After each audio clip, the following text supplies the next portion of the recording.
Delta 1943, cancel takeoff clearance. That was audio from January when an American Airlines plane and Delta flight narrowly avoided collision at New York's JFK Airport.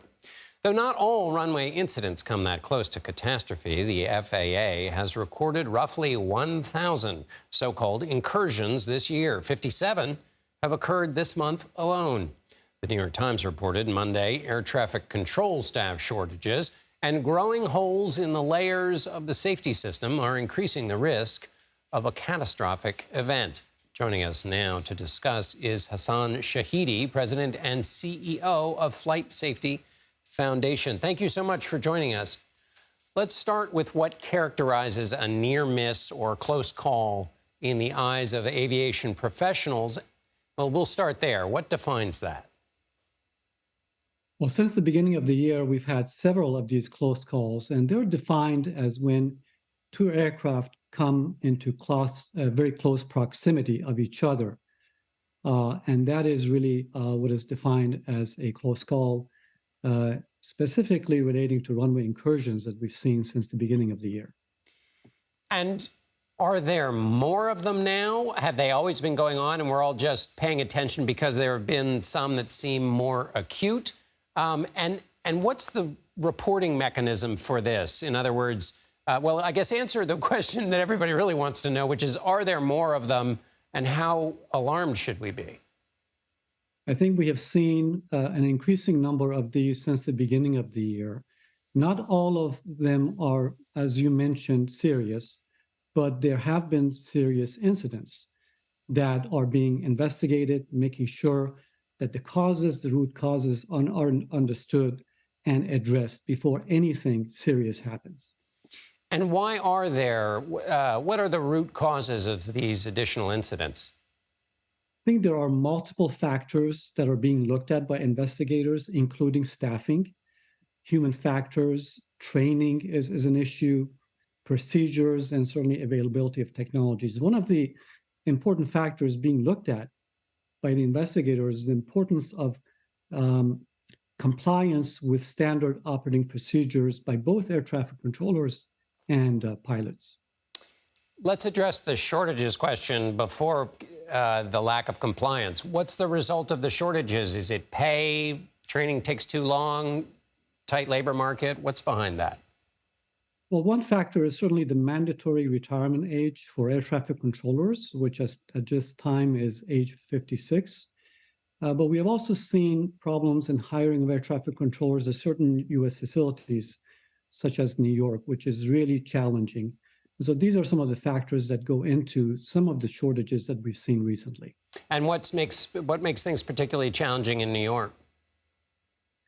I think there are multiple factors. I think that include potentially pay, as well as other factors, and really attracting air traffic controllers to that region. And now on the compliance question. So one problem is shortage, don't have, bodies in the seats.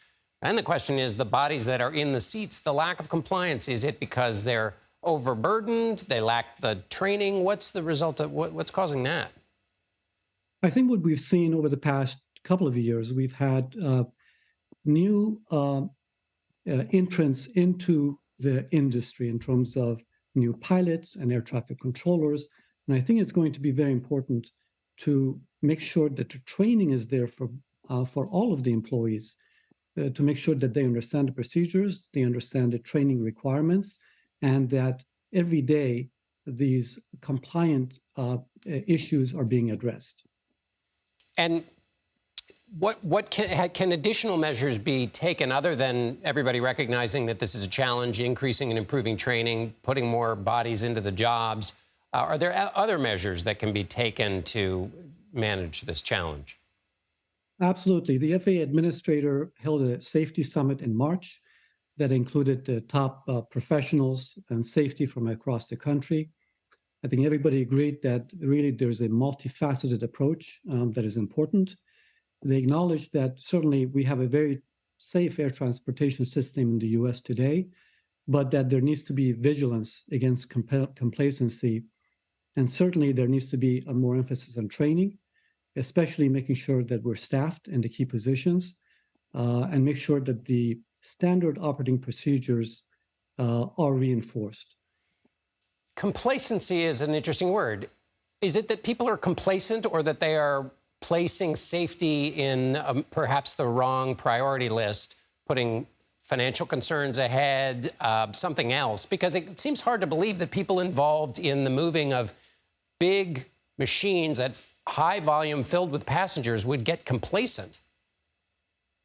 Absolutely. I think we have a very safe system in the US. We have air traffic controllers that are professional and they're trained well. We have pilots that are professional and trained well.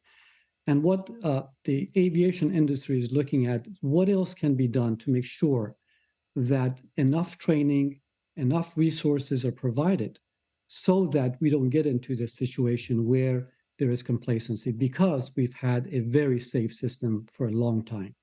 And finally, very quickly, is the U.S. flight system safe in your view?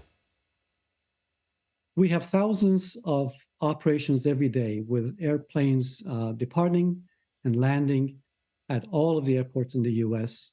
We're talking about thousands and thousands of operations. And so really, we have a very safe system in the U.S. And what we really need to do is to focus on these recent incidents and make sure that the solutions are in place so that they don't happen again. Hassan Shahidi, President and CEO of the Flight Safety Foundation. Thank you so much for being with us. Thank you.